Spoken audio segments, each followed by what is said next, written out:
अस्सलाम वालेकुम, welcome back to my channel how to learn academy. मैं हूं आपका ट्यूटर मुदस्सर और आज हमारी ये डोब एक्सडी की क्लास नंबर 6 है और इसमें हम सीखेंगे कि हम किस तरह से इमेजेस को इंपोर्ट कर सकते हैं, एसवीजी आइकन्स को इंपोर्ट कर सकते हैं, गिफ फाइल को इंपोर्ट करना सीखेंगे और साथ में हम देखेंगे कि हमारे पास अगर कोई भी एडोब इलस्ट्रेटर की फ़ाइल है, वेक्टर फाइल है, तो हम उसको किस तरह से इंपोर्ट कर सकते हैं और उसके कलर्स वगैरह को किस तरह से चेंज कर सकते हैं। तो वीडियो स्टार्ट करने से पहले अगर आप इस चैनल के ऊपर नए हैं तो आप इस चैनल को लाजमी सब्सक्राइब कर लें, बेल आइकन पर लाजमी क्लिक कर लें ताकि तमाम वीडियोस की जो अपडेट्स हैं वो आपको टाइम पर मिलती रहें। तो इमेज को इंपोर्ट करने के हमारे पास यहाँ पर 2 से 3 वे हैं। एक तो ये है कि आप इसमें डायरेक्ट इमेज को ड्रैग कर सकते हैं अपने फोल्डर से, और दूसरा जो मोस्टली लोग यूज़ करते हैं, यहाँ पर फ्लाई आउट बटन के ऊपर क्लिक करें और यहाँ पर हमारे पास है शिफ्ट कंट्रोल आई, इसकी शॉर्टकट की है इम्पोर्ट। आप इसके ऊपर क्लिक करते हैं तो आपका कंप्यूटर में जहाँ भी आपके इमेजेस की फ़ाइल होगी आप उसको वहाँ से ओपन कर सकते हैं। अगर हम इसकी एक्सपोर्ट फाइल देखें तो यहाँ पर हम SVG, text file, JPG, JPEG, GIF file, PNG, TIFF, TIF, BMP, PSD और एआई वगैरह फाइल इसमें तमाम इंपोर्ट कर सकते हैं। पीएसडी भी करेंगे तो वो भी इंपोर्ट हो जाएगी और इसी तरह अगर हम एआई फाइल को इंपोर्ट करना चाहते हैं तो वो भी इसमें इंपोर्ट हो जाएगी। तो अभी हम जस्ट यहाँ पर यहाँ पर जो जेपीजी फाइल है इसी को इंपोर्ट करते हैं। यहाँ पर हमारे आर्टबोर्ड के ऊपर हमारा जो इमेज है वो इंपोर्ट हो गया। अडोब एक्सडी में इमेज बिल्कुल एक शेप की तरह ही बिहेव करता है।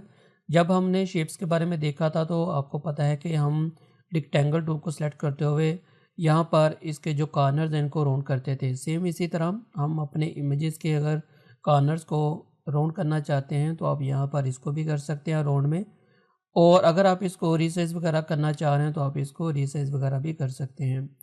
मैं इसको यहाँ पर कर देता हूँ और आप जस्ट इस तरह से इसको रीसाइज कर सकते हैं। आप शिफ्ट की मदद से भी कर सकते हैं, आप शिफ्ट की को प्रेस किए बगैर भी कर सकते हैं। अगर आप अभी यहाँ पर देखें तो इसकी जो एस्पेक्ट रेशियो है ये अभी यहाँ पर लॉक है, इस वजह से जब इसको मैं रीसाइज कर रहा हूँ तो ये तमाम साइडों से इक्वली रीसाइज हो रहा है। अगर मैं इसको यहाँ से हटा दूँ, अनलॉक कर दूँ, तो अब आप इसको किसी भी तरफ से अगर रीसाइज करना चाह रहे हैं, कहीं ज़्यादा करना चाह रहे हैं, कहीं से कम करना चाह रहे हैं तो आप कर सकते हैं। कंट्रोल जी कर देता हूँ और इसको आप बेहतर है कि आप इसको लॉक ही रखें ताकि जब आप अपनी इमेज को रीसाइज वगैरह करें तो वो सेम एस्पेक्ट रेशियो के साथ हो और आपकी इमेज की जो शक्ल है वो ख़राब ना हो। तो मैं इसको यहाँ पर उसी तरह कर देता हूँ। नीचे हमारे पास यहाँ पर इसकी ओपेसिटी है, आप इसकी ओपेसिटी को कम कर सकते हैं। यहाँ पर ब्लेंडिंग मोड्स हैं, ब्लेंडिंग मोड को मैं बाद में बताता हूँ आपको। और यहाँ पर हमारे पास है फिल, आप इसको यहाँ पर फिल वगैरह भी कर सकते हैं, लेकिन जब आप इसको फिल करेंगे तो आपका जो इमेज है वो यहाँ से गायब हो जाएगा। तो बेहतर है कि आप इसको फिल ना करें। मैं इसको कंट्रोल जी कर देता हूँ और अगर आप दोबारा इसके ऊपर क्लिक करें तो यहाँ आप कोई भी इसका जो कलर है वो चूज़ कर सकते हैं। इसके बाद हमारे पास यहाँ पर बॉर्डर है, आप इसके अगर बॉर्डर आप इसको लगाना चाह रहे हैं तो आप बॉर्डर लगा सकते हैं। बॉर्डर के लिए वही प्रॉपर्टीज़ यहाँ पर मौजूद है जो कि हमने रेक्टेंगल्स में और ये शेप्स वाले टूल में देखी थी, तो इनको बताने की आपको ज़रूरत नहीं है। इसके बाद हमारे पास यहाँ पर शेडो है, आप शेडो इसमें ऐड कर सकते हैं और यहाँ पर हमारे पास है बैकग्राउंड ब्लर। मैंने पिछली वीडियोज़ में आपको बताया था कि मैं नेक्स्ट किसी वीडियो में आपको बैकग्राउंड ब्लर के बारे में बताऊंगा, तो आप इसको बैकग्राउंड ब्लर किस तरह से यहाँ पर यूज़ कर सकते हैं। तो मैं यहाँ पर एक रेक्टेंगल क्रिएट कर लेता हूँ इस तरह से और यहाँ से मैं बैकग्राउंड ब्लर के ऊपर क्लिक कर देता हूँ। तो यहाँ पर आप देखें कि ये इस तरह से बैकग्राउंड जो ब्लर है बिहेव करता है। आप इसकी अमाउंट को कम या ज़्यादा कर सकते हैं जैसा कि ग्लास इफेक्ट होता है, तो इस तरह से आप बैकग्राउंड ब्लर का यूज़ कर सकते हैं अपनी इमेजेस के ऊपर। इवन कि अगर आपने किसी चीज़ को हाइड करना हो, आपने किसी चीज़ को डिसेबल का इफ़ेक्ट देना हो कि ये चीज़ डिसेबल है, तो उस सूरत में भी आप इसको यूज़ कर सकते हैं। ये अब आप पे डिपेंड करता है कि आप इन चीज़ों को किस तरह से यूज़ कर सकते हैं, आपकी क्रिएटिविटी पे डिपेंड करता है। तो यही बैकग्राउंड ब्लर का मकसद था। यहाँ से आप इसकी ब्राइटनेस को कम या ज़्यादा कर सकते हैं और यहाँ से आप इसके अमाउंट को कम कर सकते हैं, आप इसकी ओपेसिटी को बढ़ा सकते हैं, कम कर सकते हैं। तो ये आप यूज़ कर सकते हैं जैसे आपकी ज़रूरत होगी। इसी में हमारे पास एक था ब्लेंडिंग मोड। अगर आपने फ़ोटोशॉप यूज़ किया हुआ है और आपने वहाँ पर फ़ोटो एडिटिंग वगैरह की हुई है, तो फिर आपको ब्लेंडिंग मोड के बारे में बहुत अच्छे तरीके से पता होगा। यह भी ऐड किया गया है ब्लेंडिंग मोड एडोब एक्सडी में। अगर मैं यहाँ से इसका जो कलर है वो चेंज कर देता हूँ और यहाँ से मैं ब्लेंडिंग मोड डार्कन के ऊपर क्लिक करूँ, तो यहाँ पर आप इसका जो बिहेव है वो देख सकते हैं। यहाँ पर इसके बाद डिफरेंस है, ह्यू एंड सैचुरेशन है। तो इसको आप यूज़ करते हैं अपने इमेजेस के ऊपर, या आपने कोई भी इफ़ेक्ट डालना हो, किसी चीज़ को एज ए स्क्रीन इफ़ेक्ट देना हो, तो आप इसको यूज़ कर सकते हैं। तो इस तरह की चीज़ें हैं, आप इनको यूज़ कर सकते हैं। बस यही ब्लेंडिंग मोड के बारे में था। इसको यहाँ पर मैं नॉर्मल कर देता हूँ और यहाँ से एक और चीज़ यहाँ पर है, अगर मैं इसको यहाँ पर हटा दूँ, मैं अपनी इमेज को दोबारा सेलेक्ट कर लेता हूँ। यहाँ पर हमारे पास बैकग्राउंड ब्लर में अगर आप यहाँ पर डाउनवर्ड एरो के ऊपर क्लिक करते हैं, तो यहाँ पर हमारे पास है ऑब्जेक्ट ब्लर।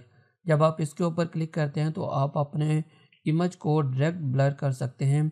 आप इसकी जो ओपेसिटी अमाउंट है वो कम या ज़्यादा यहाँ से बढ़ा सकते हैं। तो अगर आप अपने इमेज को डायरेक्ट ब्लर करना चाह रहे हैं तो आप डायरेक्ट भी कर सकते हैं। मैं इसको बैकग्राउंड ब्लर के ऊपर ही कर देता हूँ। नीचे हमारे पास है मार्क फॉर एक्सपोर्ट। तो इसका मतलब है कि जब आप अपनी फ़ाइल को एक्सपोर्ट करते हैं तो आप चाहते हैं कि आपका ये जो इमेज है या जो भी एसेट्स हैं, जो भी चीज़ें हैं आपके आर्टबोर्ड में मौजूद, वो सब के सब साथ में एक्सपोर्ट हों। तो फिर आप मार्क फॉर एक्सपोर्ट के ऊपर चेक लगा देंगे, तो वो आपकी तमाम जो चीज़ें होंगी वो भी साथ में एक्सपोर्ट हो जाएंगी। ये तो था इमेज के बारे में। अगर आप इसी को मास्क करना चाह रहे हैं, अपनी इमेज को मास्क करना चाह रहे हैं किसी ख़ास शेप में, तो वो भी आप कर सकते हैं। अब सपोज़ करें मैं यहाँ पर एक सर्कल बना लेता हूँ और मुझे अपने इस इमेज को इसके अंदर इंसर्ट करना है।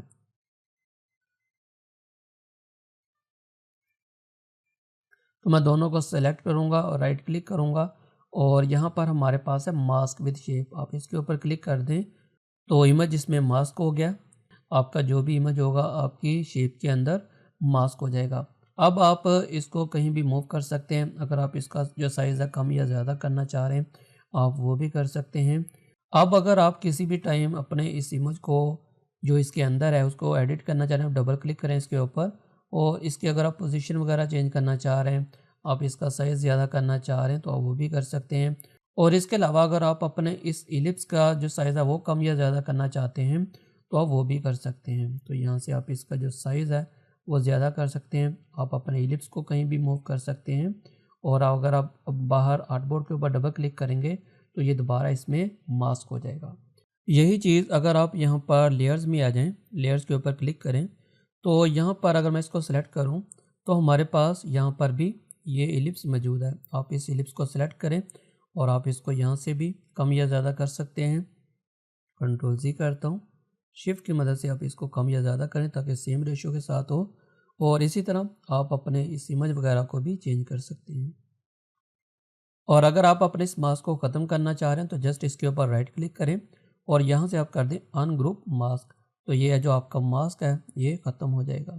तो ये अब आपके पास इलिप्स और आपका जो इमेज है ये सेपरेट सेपरेट है।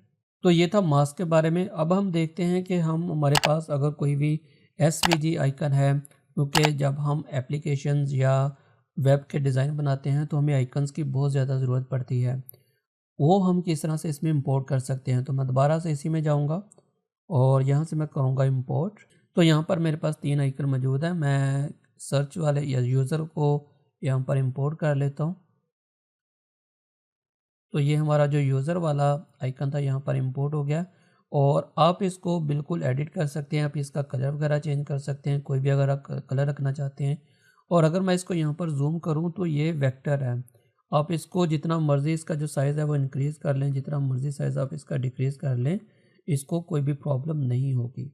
और अगर आप इसको एडिट वगैरह भी करना चाह रहे हैं तो जस्ट आप इसके ऊपर डबल क्लिक करें, तो इसका जो पाथ है उसको आप अपनी मर्ज़ी के मुताबिक एडिट कर सकते हैं। मैं इसको कंट्रोल जी कर देता हूँ। तो इस तरह से आप एसवीजी आइकन्स को इसमें इंपोर्ट कर सकते हैं। मैं इसको यहाँ से डेल कर रहा हूँ। और आप सपोज़ करें कि आप कोई भी एआई फाइल को इंपोर्ट करना चाह रहे हैं तो वो आप किस तरह से करेंगे। इसी के ऊपर मैं दोबारा से जाऊंगा इंपोर्ट,